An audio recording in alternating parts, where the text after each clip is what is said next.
Hello student, हम previous year question paper discuss कर रहे हैं। ये प्रीवियस ईयर सीएचओ का क्वेश्चन पेपर है जो हम आज की क्लास में डिस्कस करेंगे। सो प्लीज़ आप हमारे क्लास में बने रहिए। यदि आपने हमारे चैनल को लाइक, सब्सक्राइब और शेयर नहीं किया है तो जाके कर दीजिए। बेल आइकन को दबा के रखिए ताकि आने वाली सभी क्लासेस की नोटिफिकेशन आप लोगों को मिलती रहे। तो चलिए स्टार्ट करते हैं। ये प्रीवियस ईयर सीएचओ का क्वेश्चन पेपर है। थोड़ी सी इसकी पीडीएफ जो है वो ब्लर है, तो हम लोग डिस्कस कर लेते हैं इसको। ये जो ऑफिशियल आंसर की है, ठीक है। नाउ फर्स्ट क्वेश्चन इज विश्व स्वास्थ्य दिवस कब मनाया जाता है, ठीक है। जो पहला क्वेश्चन क्या है, विश्व स्वास्थ्य दिवस कब मनाया जाता है। तो विश्व स्वास्थ्य दिवस कब मनाया जाता है? 7 अप्रैल को। ओके, कब मनाया जाता है? 7 अप्रैल को। नेक्स्ट क्वेश्चन, भारत के वर्तमान राष्ट्रपति कौन है? तो ये जो क्वेश्चन है ये डिलीट कर दिया गया था, ये कैंसिल हो गया था। ओके, तो अभी ये देखिए राष्ट्रपति आपको पता होना चाहिए कि वर्तमान राष्ट्रपति कौन है।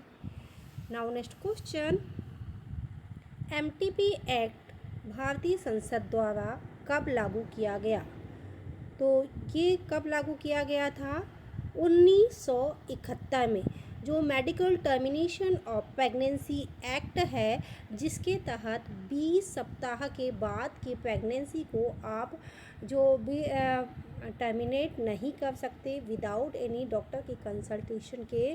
तो ये जो एक्ट है पारित कब हुआ था? 1971 में। ओके, नाउ नेक्स्ट क्वेश्चन, निम्नलिखित बीमारियों में से कौन सी बीमारी का भारत से उन्मूलन हो चुका है? ठीक है, तो जो अभी की कंडीशन में जो पोलियो है भारत से उन्मूलित हो चुका है, ठीक है।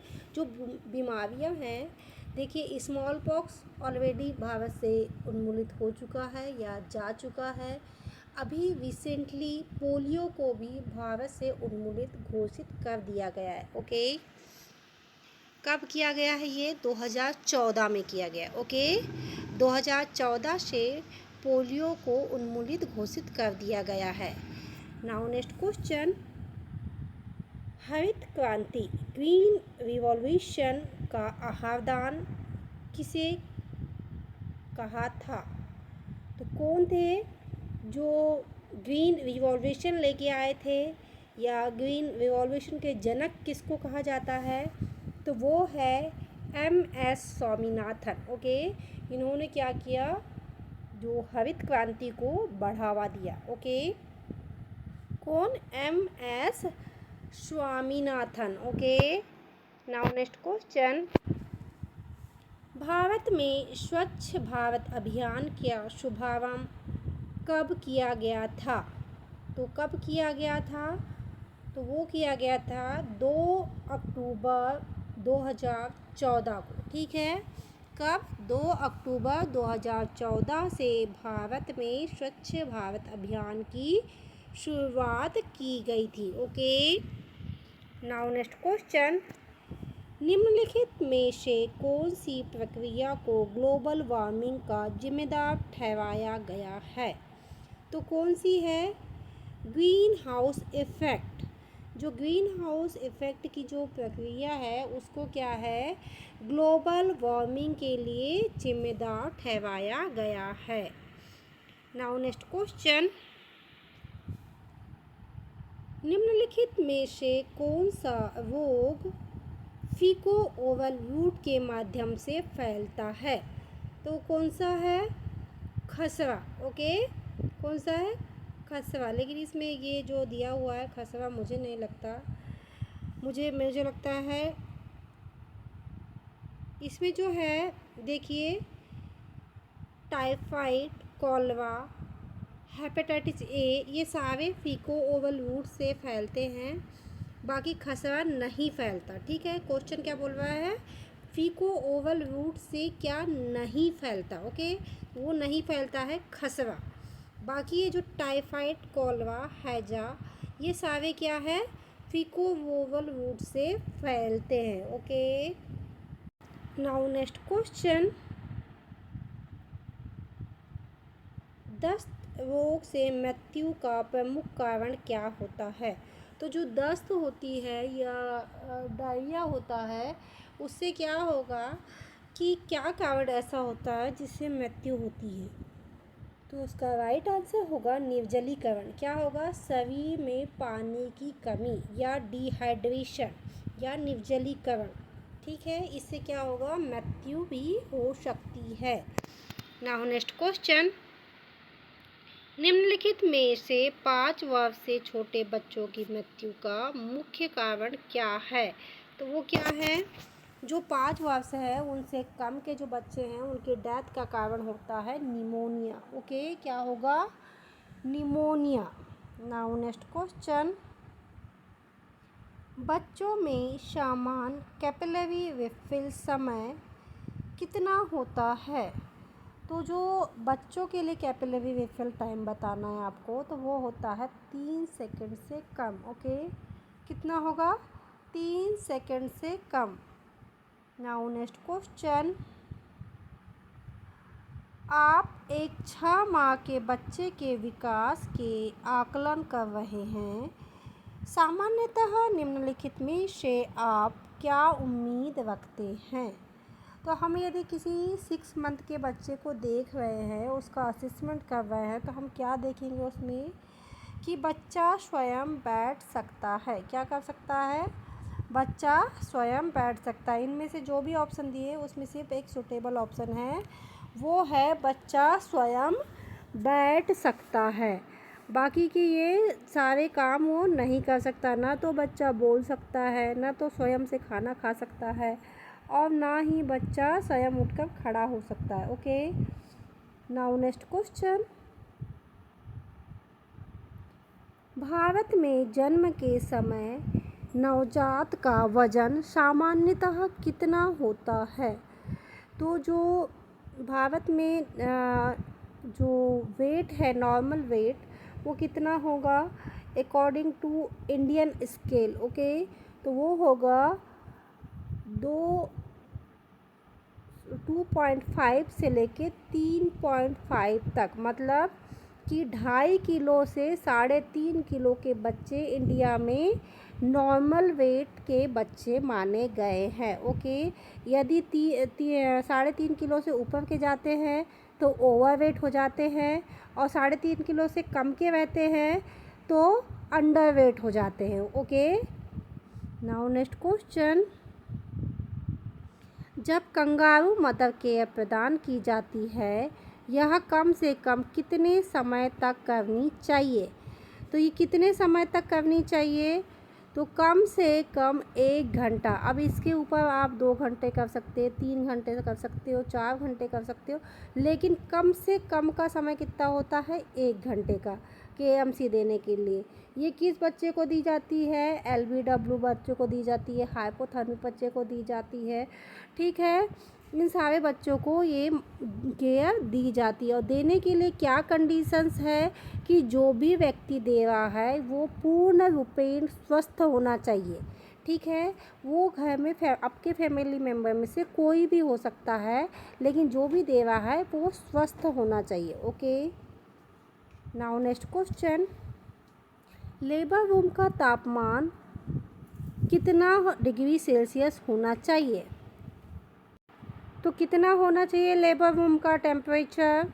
तो वो होना चाहिए 26 से 28 डिग्री सेल्सियस। ओके, कितना होना चाहिए?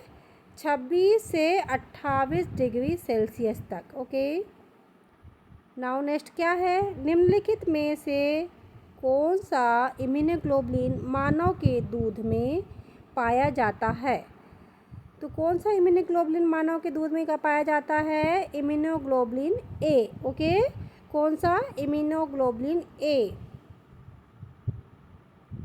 Now next question, BCG vaccine का इंजेक्शन किस प्रकार लगाया जाता है? तो किस प्रकार लगाया जाता है BCG वैक्सीन का इंजेक्शन? वो लगाया जाता है इंट्राडर्मल। और BCG वैक्सीन के लिए एक और ख़ास बात है कि जो BCG वैक्सीन है अपने साथ स्कार छोड़ती है। परमानेंट स्कार कौन सी वैक्सीन छोड़ती है? तो वो केवल एक ही वैक्सीन है, BCG की vaccine. Okay, now next question, Koplik spot किस बीमारी में देखने को मिलते हैं? तो कौन सी बीमारी को आपको देखने को मिलेंगे कॉप्लिक स्पॉट? तो वो है मीज़ल्स। ओके, कौन सी बीमारी है? मीज़ल्स। नाउ नेक्स्ट क्वेश्चन, समेकित बाल विकास सेवाएं योजना ICDS integrated child development scheme के लाभार्थी कौन है? ठीक है, यहाँ पे आपके 2 क्वेश्चन कंप्लीट हो गए हैं। ICDS का फुल फॉर्म आपको पता चल रहा है क्या है? Integrated child development scheme. Okay, और क्या है ये, इसके लाभार्थी कौन होते हैं? तो एक होती है गर्भवती तथा स्तनपान कराने वाली महिलाएं, और दूसरे होते हैं कौन? 6 वर्ष तक के बच्चे। आंगनवाड़ी कार्यक्रम आपने सुना है। आंगनवाड़ी में क्या होता है कि किसको किसको सेवाएं दी जाती है? 6 वर्ष तक के बच्चों को पढ़ाया जाता है, एजुकेटेड किया जाता है, प्लस उनको खाने के लिए पोषक आहार दिया जाता है। ठीक है, और क्या है दूसरी चीज़ कि इसमें गर्भवती महिलाएं और उनको भी पोषण आहार प्रदान किया जाता है। तो इनमें कौन कौन लाभार्थी हुए? गर्भवती महिलाएं, स्तनपान कराने वाली महिलाएं, यानी कि माँ जब तक स्तनपान करा रही है तब तक उसको मिलेगा पोषण आहार, और 6 साल के बच्चे और गर्भवती महिलाएं। ठीक है, ये सारे ICDS प्रोग्राम के तहत आते हैं। आंगनवाड़ी का में सुना है ना किस किस को पोषण के लिए मिलता है, वही चीज़ है यहाँ पे। नाउ नेक्स्ट क्वेश्चन, निम्नलिखित में से कैल्शियम का सबसे बढ़िया स्रोत क्या है? तो कैल्शियम के लिए सबसे बढ़िया स्रोत कौन सा है? तो वो है दूध। ओके, दूध में प्रचुर मात्रा में कैल्शियम पाया जाता है। एक और क्या चीज़ है जो इसमें एक और क्वेश्चन बन सकता है कि दूध में और क्या नहीं पाया जाता? तो क्या नहीं पाया जाता है दूध में? तो वो है आयरन। आयरन कभी भी दूध में नहीं पाया जाता। ओके, नाउ नेक्स्ट क्वेश्चन, निम्नलिखित में से कौन सा माइक्रोन्यूट्रिएंट नहीं है? तो माइक्रोन्यूट्रिएंट कौन सा नहीं है? तो वो है विटामिन्स। ठीक है, विटामिन्स क्या में आएंगे? मैक्रो में आएंगे। ठीक है, मैक्रो और माइक्रो 2 होते हैं, तो इसमें क्या है? मैक्रो में क्या है? विटामिन नहीं है, वो काय में आएंगे? माइक्रो में आएंगे। नाउ नेक्स्ट क्वेश्चन, निम्नलिखित में से कौन सा वाटर सॉल्यूबल विटामिन है? तो कौन सा है वाटर सॉल्यूबल विटामिन? तो वो है विटामिन C। बाकी सारे क्या है? ये फैट सॉल्यूबल विटामिन है। ठीक है, vitamin A, vitamin D, vitamin E, ये सारे क्या है? Fat soluble vitamin. और विटामिन B और विटामिन C, ये दोनों B ग्रुप के जितने भी विटामिन हैं, और विटामिन C क्या है? वाटर सॉल्यूबल विटामिन है। नाउ नेक्स्ट क्वेश्चन, निम्नलिखित में से कौन सा खाद्य पदार्थ विटामिन E की सबसे अधिक मात्रा मिलती है? ठीक है, तो जो विटामिन E काय में मिलेगा सबसे ज़्यादा? तो वो मिलेगा सनफ्लावर ऑयल। जो सूर्यमुखी का तेल होता है उसमें विटामिन A प्रचुर मात्रा में पाया जाता है। Okay, now next question, vitamin C की कमी से कौन सी बीमारी होती है? तो विटामिन C की जो बीमारी होती है, विटामिन C की जो कमी होती है उसे स्कर्वी नामक बीमारी होती है। कौन सी? स्कर्वी। नाउ नेक्स्ट क्वेश्चन, बच्चे को पूर्ण आहार कम्प्लीमेंट्री फीड कब से शुरू कर देना चाहिए? तो कब से शुरू कर देना चाहिए? According to WHO authorization. ठीक है, 6 मंथ के ऊपर के बच्चे को क्या करना चाहिए? कॉम्प्लीमेंट्री फूड यानी कि एडिशनल फूड की ज़रूरत पड़ने लगती है। ठीक है, तो option B is a right answer. So student, ये थे बहुत ही इम्पोर्टेंट MCQ जो हमने प्रीवियस ईयर CHO के क्वेश्चन पेपर से लिए थे। ये जो क्वेश्चन पेपर है आने वाली CHO और ANM एग्ज़ाम्स के लिए बहुत ही इम्पोर्टेंट होने वाले हैं, स्पेशली ANM के लिए, क्योंकि आप जैसे भी एग्ज़ाम दे रहे हैं तो वैसे वैसे लेवल चेंज होते जा रहा है। तो आपका और CHO का जो सिलेबस है काफ़ी मिलता जुलता है, तो आप जितने हायर लेवल का पढ़ेंगे उतना आपके लिए बेनिफिशियल ही होगा। सो प्लीज़ आप हमारी क्लास में बने रहिए। हम कोशिश करेंगे ANM के भी क्वेश्चन पेपर अरेंज करें, क्योंकि मुझे कमेंट बॉक्स में आया था कि ANM के भी क्वेश्चन पेपर आप लिख के जो क्वेश्चन पेपर है वो अरेंज कीजिएगा। तो मैं कोशिश करूँगी वो अरेंज करने के लिए, और जब भी होगा तो मैं ज़रूर आपको प्रोवाइड कराऊँगी। सो प्लीज़ आप हमारे क्लास में बने रहिए। यदि आपने हमारे चैनल को लाइक, सब्सक्राइब और शेयर नहीं किया है तो जाके कर दीजिए। बेल आइकन को दबा के रखिए ताकि आने वाली सभी क्लासेस की नोटिफिकेशन आप लोगों को मिलती रहे। Thank you for watching.